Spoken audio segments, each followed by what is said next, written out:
मध्य प्रदेश के सतना में एक तरफ गायों को बाढ़ के पानी में मरने के लिए बहा दिया गया, वहीं दूसरी तरफ ट्रेन में एक मुस्लिम बुजुर्ग को गाय प्रेम में लिंच करने की कोशिश की गई। खुशकिस्मती से इस बुजुर्ग की जान बच गई, लेकिन सोचिए कि जिन लोगों ने इस बुजुर्ग को मारा वो लोग गाय की मोहब्बत में चूर थे, तो क्या वो लोग सतना में भी जाएंगे और अपनी गाय प्रेम दिखाएंगे? वो इसलिए नहीं जाएंगे क्योंकि जिन लोगों ने सतना में गायों को पानी में बहाया था उनका नाम था बेटा बागरी, रवि बागरी और रामपाल चौधरी। इन नामों से क्या लग रहा है कि ये कौन लोग हैं? और इसके अलावा जबलपुर में एक व्यक्ति ने गाय को इसलिए रॉड से मार मार कर अधमरा कर दिया क्योंकि गाय उसकी फसल खा रही थी। उसका नाम था मनशाराम। अब इन गाय के प्रेमियों से सवाल है कि क्या वो बेटा बागरी, रवि बागरी, रामपाल चौधरी और जबलपुर वाले मनशाराम से मुलाकात करने जाएंगे?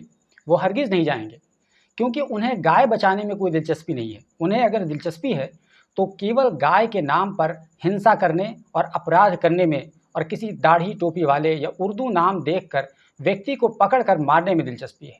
फिलहाल तो वो लोग सतना में और जबलपुर में इसलिए भी नहीं जा सकते हैं क्योंकि उन्हें फिलहाल जेल में मेहमान बनाकर रखा गया है। हालांकि कई लोग उन्हें रिहा कराने की पूरी ताकत लगाए हुए हैं, लेकिन अभी ताज़ा मामला है तो इसलिए शायद उन्हें कामयाबी ना मिले। लेकिन लोगों का ये मानना है कि जैसे ही मामला ठंडा होगा वो आराम से छूटकर अपने घरों में आ चुके होंगे। तब तक तो लोग इस केस को भूल चुके होंगे और कोई दूसरा केस सामने आ चुका होगा। बहरहाल इन्हें छोड़ना कौन सी अजीब सी बात होगी। यहाँ जब लोग गैंग रेप के दोषियों को न केवल छोड़ देते हैं बल्कि उन्हें फूल माला पहनाया जाता है, उनका मिठाई खिलाकर स्वागत किया जाता है, उनकी आरती तक उतारी जाती है। और सबसे ज़्यादा हैरानी की बात यह होती है कि आरती महिलाएं उतारती हैं। तो सोचिए कि हमारे देश का कुछ इस तरह का इतिहास है। सोचो अगर किसी देश में इस तरह का इतिहास हो और उस पर एक पॉलिटिकल पार्टी को कोई दिक्कत ना हो तो भला इस देश में महिलाओं के खिलाफ हिंसा नहीं होगा तो और क्या होगा। जिस देश में महिलाओं को पूजा जाता हो, महिलाएं देवी और लक्ष्मी का रूप समझी जाती हों, उसी देश में हर रोज़ लगभग 85 से 90 महिलाओं के साथ यौन हिंसा की घटना दर्ज की जाती है। यूँ कहें कि हर 15 मिनट में एक रेप का केस दर्ज किया जाता है। इतना तो दर्ज किया जाता है, होता तो इससे भी ज़्यादा है, लेकिन सभी केसेस दर्ज नहीं हो पाते हैं क्योंकि कितने ही ऐसे केसेस होते हैं जो समाज के डर से या किसी और कारण से रिपोर्ट ही नहीं कराए जाते हैं, इसलिए वो सभी आंकड़े निकलकर सामने नहीं आ पाते। अगर सभी मामले दर्ज कराए जाते तो शायद 15 नहीं बल्कि हर 5 मिनट में एक रेप केस निकलकर सामने आ जाता। ये हमारे देश में कानून व्यवस्था का हाल है और ये व्यवस्था आने वाले दिनों में और भी बिगड़ने वाली है, क्योंकि जब किसी घटना पर मीडिया या सोशल मीडिया की तरफ से आवाज़ उठाई जाती है तो उस पर कार्रवाई होती है और घटना की रफ्तार पर ब्रेक लगती है। लेकिन अब तो इस पर बोलना भी अपराध होता जा रहा है। देश के कई सूबों की सरकारें बोलने वालों को चुप कराने में ज़्यादा दिलचस्पी रखती हैं। आपको याद होगा कि अभी हाल ही में बीते दिनों उत्तर प्रदेश की सरकार ने डिजिटल मीडिया को कंट्रोल करने के लिए एक नियम बनाया है, जिसके तहत अब अगर कोई ज़्यादा बोलेगा तो उसको उम्र कैद की सज़ा तक हो जाएगी और दूसरी तरफ अगर कोई चापलूसी करेगा तो उसको उसका इनाम भी दिया जाएगा। लाखों रुपए हर महीने सोशल मीडिया इन्फ्लुएंसर को दिए जाएंगे जो सरकार का गुण गाएगा। अब आप खुद सोचिए कि इस नियम से कानून व्यवस्था खराब होगी या सुधरेगी। उसका जवाब आप हमसे ज़्यादा जानते हैं, लेकिन क्या करेंगे, अब यही दौर चल पड़ा है।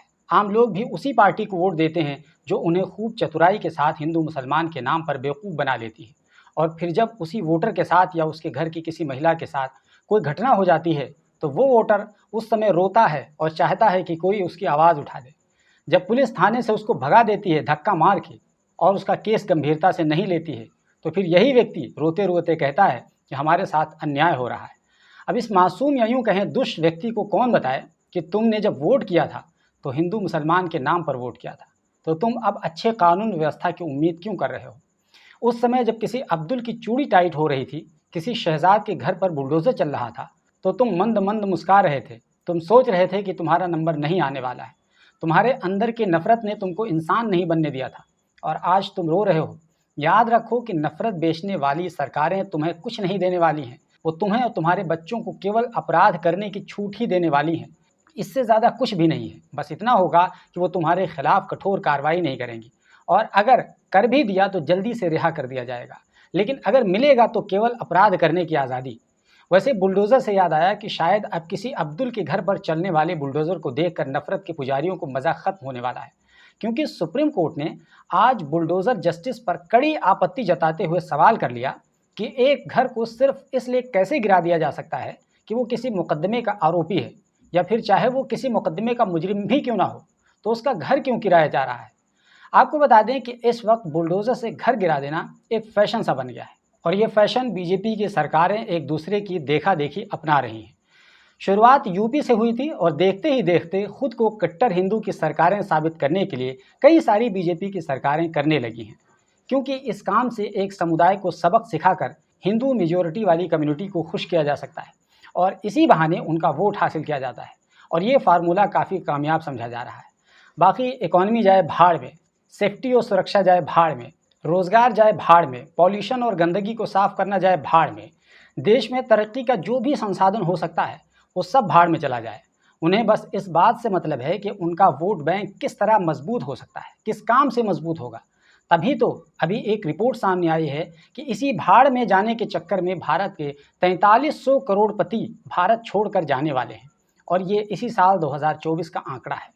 ये बेहद चौंका देने वाली खबर एक सर्वे रिपोर्ट में सामने आई है। हेनले एंड पार्टनर्स की प्राइवेट वेल्थ माइग्रेशन 2024 की रिपोर्ट में कहा गया है कि इस साल यानी 2024 में 4300 करोड़पति हिंदुस्तान छोड़कर दूसरे देशों में जा सकते हैं।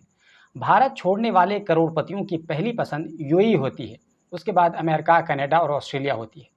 इससे पहले 2023 में भारत छोड़ने वाले करोड़पतियों की संख्या 5100 थी। उनके भारत छोड़ने के पीछे का कारण यही सब कुछ था जो मैंने आपको बताया। यहाँ कानून व्यवस्था का बुरा हाल है, सेफ्टी और सिक्योरिटी के नाम पर केवल राजनीति होती है, नफरत दिन ब दिन बढ़ती जा रही है, टैक्स पर टैक्स लिया जा रहा है लेकिन उसका फ़ायदा नदारद है, वगैरह वगैरह। सोचिए कि जिस देश में इंसान की कीमत से ज़्यादा इस बात पर है कि क्या खाया जा रहा है, किस जानवर का गोश्त ले जाया जा रहा है, उसको 4 लोग मिलकर मारने लगेंगे। अब भीड़ ये तय करेगी कौन क्या खाएगा, क्या पहनेगा, कैसे रहेगा, क्या बोलेगा, किस तरह सोचेगा। तो सोचिए कि धीरे धीरे यही सब कुछ होने वाला है। अगर 4300 करोड़पति भारत छोड़कर जा रहे हैं तो एक बार सोच कर देख लीजिए कि भारत को कितना ज़्यादा नुकसान होने वाला है। अगर औसतन देखें कि 1 करोड़पति 10 लोगों को इंडिया में रोज़गार देता था, तो 4300 करोड़पति को जोड़ेंगे तो ये संख्या 43,000 तक चली जाएगी। यानी अब 43,000 लोग बेरोज़गार हो जाएंगे।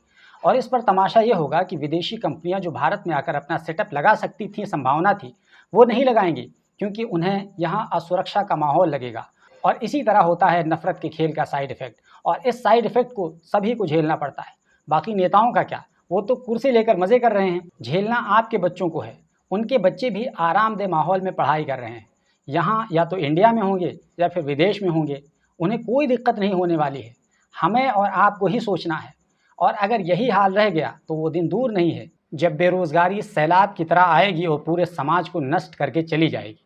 इसलिए समय से पहले सचेत होना हमारी और आप सबकी जिम्मेदारी है। बाकी इस वीडियो के बारे में आपको क्या कुछ कहना है, अपनी राय कमेंट बॉक्स में ज़रूर बताइए। वीडियो पसंद आया है तो इसको लाइक कर दीजिए, दूसरों तक शेयर कीजिए ताकि लोग सच्चाई से आगाह हो सकें। और अगर ये वीडियो आप यूट्यूब पर देख रहे हैं तो हमारे चैनल को सब्सक्राइब कर लीजिए, और अगर फेसबुक पर देख रहे हैं तो प्लीज़ हमारे फेसबुक पेज को फॉलो कर लीजिए, क्योंकि हम यहाँ पर न केवल न्यूज़ बल्कि व्लॉग से संबंधित कंटेंट भी बनाकर देते रहते हैं। फॉलो कर लीजिए। मिलते हैं एक नई वीडियो के साथ।